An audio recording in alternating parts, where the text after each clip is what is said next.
Continuamos hoy, amigo oyente, nuestro viaje por el libro de Mateo en el Nuevo Testamento. Al concluir nuestro programa anterior estábamos considerando un cambio drástico y definitivo que notamos en el mensaje del Señor. Dijimos que hasta este punto el Señor estaba enseñando: arrepentíos porque el reino de los cielos se ha acercado. Había presentado sus credenciales y había sido rechazado como el Mesías. Las ciudades que se mencionaron le dieron la espalda, y asimismo ocurrió en Jerusalén. El Señor ahora vuelve la espalda a la nación de Israel y ya no le presenta más el reino a Israel. Ahora está en camino a la cruz y su invitación es al individuo, sin importarle su raza, credo o nacionalidad. Escuche usted la lectura de los versículos 28 al 30 de Mateo capítulo 11. Venid a mí todos los que estáis trabajados y cargados, y yo os haré descansar. Llevad mi yugo sobre vosotros, y aprended de mí, que soy manso y humilde de corazón, y hallaréis descanso para vuestras almas. Porque mi yugo es fácil y ligera mi carga. Este lenguaje es un verdadero contraste a lo que lo ha precedido en este capítulo. Es como salir de una feroz tormenta de nieve al calor de un día primaveral, como pasar de una tempestad a la calma, o como pasar de las tinieblas a la luz. Este es un nuevo mensaje de Jesús. Vuelve de la nación corporativa al individuo. Ya no es más el anuncio nacional acerca de un reino, sino una invitación personal, individual, a encontrar el descanso de la salvación. La carga de la cual habla el Señor es el ser agobiado por el pecado. Esta carga de pecado es mencionada por Isaías capítulo 1 versículo 4, donde dice: «Oh gente pecadora, pueblo cargado de maldad, generación de malignos, hijos depravados. Dejaron a Jehová, provocaron a ira al Santo de Israel, se volvieron atrás». También se habla en cuanto a ella en el Salmo 38, versículo 4. «Porque mis iniquidades se han agravado sobre mi cabeza, como carga pesada se han agravado sobre mí». Amigo oyente, el pecado es demasiado pesado para llevarlo usted mismo. El único lugar en todo el mundo donde usted puede poner su carga de pecado es en la cruz de Jesucristo.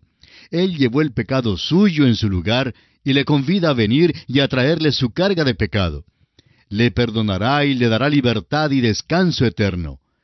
Este cambio en el contenido y la dirección del mensaje del Señor es parte del movimiento en Mateo que presenta a Jesús como Rey y su rechazo. Ahora, el versículo 28 de este capítulo 11 del Evangelio según San Mateo se refiere a la salvación del pecador por medio de Jesucristo. Los versículos 29 y 30 se refieren a la santificación práctica de cada creyente. Hay un descanso que Jesús da y es la redención. Hay un descanso que el creyente halla y viene por medio de la entrega y la consagración a Jesucristo. Llevar su yugo significa ser entregado completamente a Él. Hay también un descanso que viene cuando uno se entrega a Cristo. No va a preocuparse más por ganar un oficio ni por alcanzar cierta posición. El Señor nos pondrá donde Él quiere que estemos si es que nos hemos entregado de una manera total e irrestricta a Él. Y así, amigo oyente, concluimos nuestro estudio del capítulo 11 del Evangelio según San Mateo. Y comenzamos ahora con el capítulo 12. El tema de este capítulo es el conflicto y rompimiento final de Jesús con los príncipes religiosos. El capítulo 11 de Mateo presentó el rechazo de parte de Jesús de aquellos que antes le habían rechazado a Él. Ahora, en el capítulo 12, se hace evidente la hostilidad de los príncipes religiosos hacia Jesús. Es importante notar que el rompimiento final resultó por causa de diferencias sobre la observación del día de reposo. Jesús se declaró Señor del sábado, y esto incitó tanta animosidad de parte de los fariseos que empezaron a conspirar su muerte desde esta ocasión crítica. Nunca cesaron sus ataques desde este momento en adelante hasta aquel día cuando cruzaron sus brazos debajo de la cruz. Este capítulo concluye con Jesús reconociendo un nuevo parentesco que es más importante y más fuerte que el parentesco por parte de sangre. Este parentesco con Jesús llega a ser más y más importante a medida que estudiamos el resto del Nuevo Testamento. Para su referencia le doy a continuación las siguientes citas para su estudio. Juan 14:20. Juan 17, 20 al 23. Segunda a los Corintios 5, 17. Gálatas 2, 20. Efesios 1, 3. Efesios 1, 23. Efesios 2, 5 al 6. Filipenses 4, 13. Romanos 6, 8 y Romanos 8, 1. Ahora leamos el versículo 1 de este capítulo 12 del Evangelio según San Mateo. Dice así: En aquel tiempo iba Jesús por los sembrados en un día de reposo, y sus discípulos tuvieron hambre, y comenzaron a arrancar espigas y a comer. Antes de entrar en las controversias que había entonces, y que aún hay sobre el día de reposo, notemos algo de importancia básica. No era una reclamación vana en cuanto a la pobreza la que hizo Jesús en Mateo 8:20, al decir: Las zorras tienen guaridas y las aves del cielo nidos, mas el Hijo del Hombre no tiene dónde recostar su cabeza. Seguir a Jesús significaba para aquellos hombres en aquel entonces sufrir hambre. El acto de arrancar y comer estas espigas, que probablemente eran de trigo, avena o cebada, fue considerado lo mismo que cosechar. Era trabajo y lo estaban haciendo en el día de reposo. Ahora, mientras estaban siguiendo al Señor, les dio hambre, y el Señor así defiende sus acciones. Aquí es precisamente donde sucedió el rompimiento entre Jesús y los príncipes religiosos. Al principio parecía que había abierta simpatía de los fariseos por Jesús, pero luego hubo intranquilidad. Y ahora los fariseos se tornan abiertamente hostiles hacia Jesús por las declaraciones de Jesús en cuanto al sábado. Leamos el versículo 2. Viéndolo los fariseos le dijeron: He aquí tus discípulos hacen lo que no es lícito hacer en el día de reposo. Cuando los fariseos acusaron a los discípulos de violar el día de reposo al cosechar, el Señor los defendió refiriéndose al rey David. Ahora recuerde usted que el Señor procedía del linaje de David y que David había hecho lo mismo por sus hombres cuando sufrían hambre. En este incidente, los fariseos reprendieron a Jesús según las bases de la ley mosaica, pero Él les dijo en los versículos 3 al 8 lo siguiente: Pero Él les dijo: ¿No habéis leído lo que hizo David cuando él y los que con él estaban tuvieron hambre? ¿Cómo entró en la casa de Dios y comió los panes de la proposición que no les era lícito comer ni a él ni a los que con él estaban, sino solamente a los sacerdotes? ¿O no habéis leído en la ley cómo en el día de reposo los sacerdotes en el templo profanan el día de reposo y son sin culpa? Pues os digo que uno mayor que el templo está aquí. Y si supieseis qué significa misericordia quiero y no sacrificio, no condenaríais a los inocentes, porque el Hijo del Hombre es Señor del día de reposo. Esta respuesta de Jesús está en armonía con su reclamo de majestad, y se refiere a David porque él mismo es de aquel linaje real. Este incidente particular se relata en el primer libro de Samuel, capítulo 21, versículos 1 al 6. Y aconteció durante los días del rechazo de David como rey mientras reinaba Saúl. A Jesús también lo rechazaron en aquel entonces como rey. Sus argumentos mesiánicos no fueron reconocidos. El Señor demostró que según la ley les era lícito a los sacerdotes trabajar en el día de reposo. Luego alegó su propia superioridad sobre el centro más santo de la vida religiosa en Israel, o sea, el templo. Desde el punto de vista de los fariseos, Jesús había blasfemado al proclamarse superior al templo. Aún alegó que Él era Señor del día de reposo. Jesús dijo que sus discípulos eran inocentes de quebrantar el sábado, pues había un precedente legal para sus acciones, y más que nada porque Él era Señor del sábado. No pudo hacer ninguna alegación mayor según los fariseos. El Señor había puesto su mano en la observación religiosa más sagrada que mantenían. Y así, la amargura y el odio de los fariseos se despertó vivamente contra el Señor. El Señor y sus discípulos salieron del campo de grano y fueron a la sinagoga. En Mateo 12, 9 leemos: Pasando de allí, vino a la sinagoga de ellos. Jesús acostumbraba a asistir a la sinagoga, aunque la adoración allí llegó a ser apóstata del sistema mosaico en el Antiguo Testamento. Note usted, sin embargo, que el Señor la llamó la sinagoga de ellos. No era de Él, ni de Dios. En el Evangelio según San Juan notará usted que en el principio era el templo del Señor. Sin embargo, más tarde, Él dijo: he aquí vuestra casa os es dejada desierta. Así leemos en Lucas 13:35. Ahora leamos los versículos 10 y 11 de este capítulo 12 de Mateo. Y he aquí había allí uno que tenía seca una mano, y preguntaron a Jesús para poder acusarle, ¿es lícito sanar en el día de reposo? Él les dijo, ¿qué hombre habrá de vosotros que tenga una oveja, y si ésta cayera en un hoyo en día de reposo, no le eche mano y la levante? No podríamos preguntar si es que los fariseos quizá colocaron allí con premeditación al hombre con la mano seca para atrapar a Jesús induciéndole a sanarlo. Si fuera así, entonces hay dos reconocimientos importantes que hacen los enemigos de Jesús. Primero, admitían que Él tenía poder para sanar los enfermos. Y en segundo lugar, reconocían que cuando había un hombre imposibilitado ante Jesús, Él se vería conmovido por la compasión para sanarlo, aun si fuese en el día de reposo. ¡Y qué admisión, amigo oyente! Su pregunta entonces, en cuanto a la legalidad de sanar en el día de reposo, fue designada solo para atraparlo. Pero fue Jesús quien en realidad atrapó a sus enemigos cuando dijo en el versículo 12, «Pues, ¿cuánto más vale un hombre que una oveja? Por consiguiente, es lícito hacer el bien en los días de reposo». Y esta, amigo oyente, es la clave de todo este tema. ¿Se debe hacer o no se debe hacer el bien en el día de reposo? Ellos considerarían que, aun según la ley mosaica, una oveja debiera ser rescatada en el día de reposo. Pero sin esperar la reacción de los fariseos, Jesús se torna hacia el enfermo, y en el versículo 13 leemos, «Entonces dijo a aquel hombre, extiende tu mano. Y él la extendió, y le fue restaurada sana como la otra». Y así Jesús sanó al hombre en el día de reposo. Ahora, ¿violó Jesús la ley por esto? ¿Cuál es su respuesta, amigo oyente? La nuestra es que no violó la ley. Esto marca el rompimiento entre los príncipes religiosos y Jesús. Aquí es donde hicieron la decisión de destruirlo. Leamos el versículo 14. Y salidos los fariseos, tuvieron consejo contra Jesús para destruirle. Hasta este momento, los fariseos habían sido amistosos con Jesús. Le habían observado y habían querido que Él se identificara con ellos y que los acompañara como uno de ellos. Pero el Señor rehusó acompañarlos así, y por esto al fin llegaron a ser sus enemigos. El rompimiento se hizo sobre la pregunta en cuanto al día de reposo, y el conflicto se pone de manifiesto.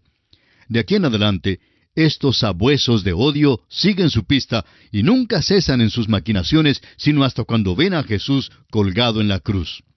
Desde ese momento comienzan a conspirar su muerte, y sin duda lo habrían prendido allí mismo, si no fuese porque le tenían miedo a las multitudes. El versículo 15 dice ahora, «Sabiendo esto Jesús se apartó de allí, y le siguió mucha gente, y sanaba a todos». La acción de los fariseos causó que Jesús se apartara de ellos temporalmente, porque su hora todavía no había llegado. No lo tocarán sino hasta cuando llegue el tiempo debido.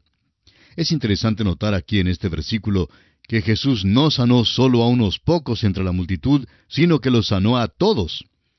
No podemos siquiera formarnos una idea de la impresión que Él causó en aquel día. Fue algo absolutamente asombroso. Tenían que aceptarlo o rechazarlo. Y todavía hoy en día Jesucristo es controversial. El enemigo todavía le persigue. Los nuevos dramas y libros sucios lo blasfeman. Y usted, amigo oyente, tiene que escoger o bien ser su amigo o bien ser su enemigo. Él, por su parte, será su Salvador o de otra manera su juez. No puede ser neutral o tratar de desprenderse de Jesucristo. Note usted ahora lo que dijo Él a las multitudes en el versículo 16. Y les encargaba rigurosamente que no le descubriesen. Amigo oyente, el Señor no vino a la tierra como fabricador de milagros. Vino a presentar sus credenciales como Mesías. Cuando fue rechazado, continuó su rumbo hacia la cruz para ser así el Salvador del mundo. Sus milagros causaron que los gentíos lo apretaran en tal manera que no pudo llevar a cabo su ministerio como deseaba. Sus acciones fueron tales, como son descritas en los versículos 17 al 21. Escuche usted. Para que se cumpliese lo dicho por el profeta Isaías cuando dijo, «He aquí mi siervo, a quien he escogido, mi amado, en quien se agrada mi alma. Pondré mi espíritu sobre él, y a los gentiles anunciará juicio. No contenderá, ni voceará, ni nadie oirá en las calles su voz.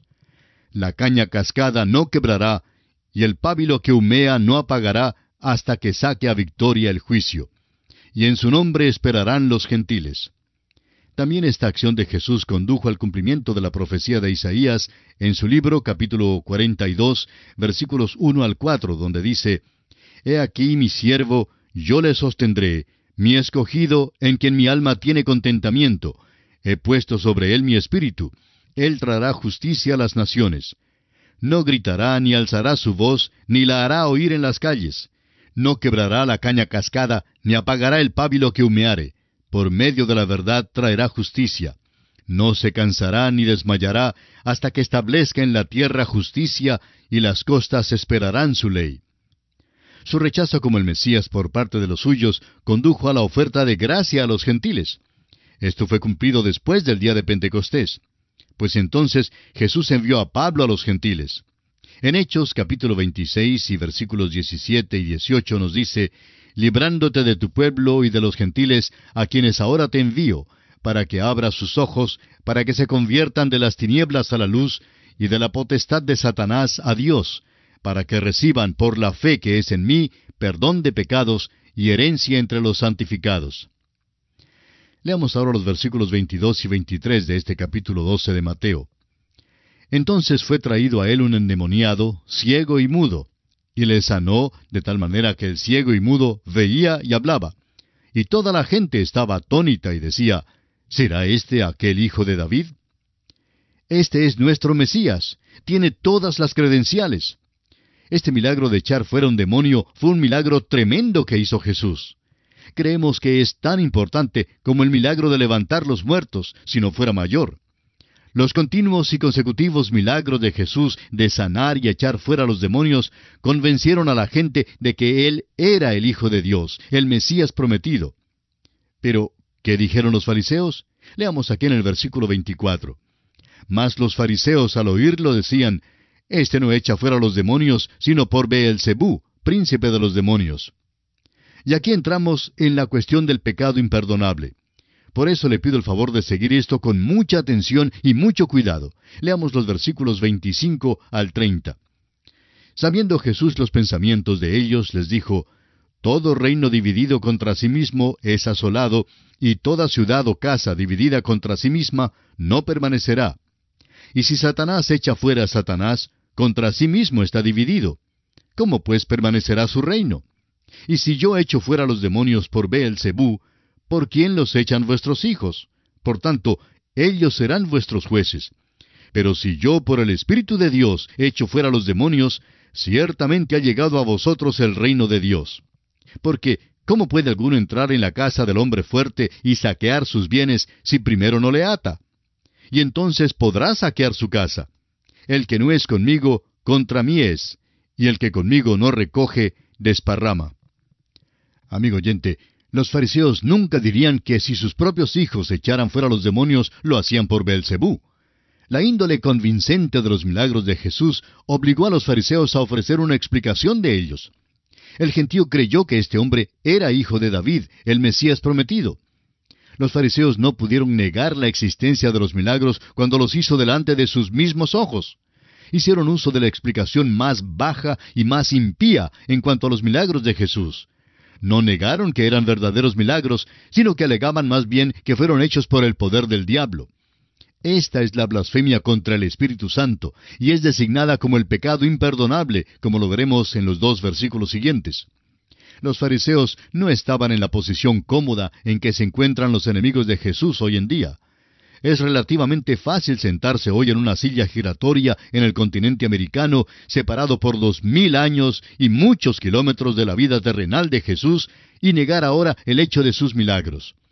La lógica cabal nos conduce a ver que si en los días de la presencia de Cristo en la tierra, el atribuir sus milagros al poder de Satanás más bien que al poder del Espíritu Santo era cometer el pecado imperdonable, entonces, recíprocamente, su ausencia hoy día hace imposible que nosotros cometamos como acción el pecado imperdonable, y nuestra posición es enteramente armonizable con un evangelio de todo aquel que cree.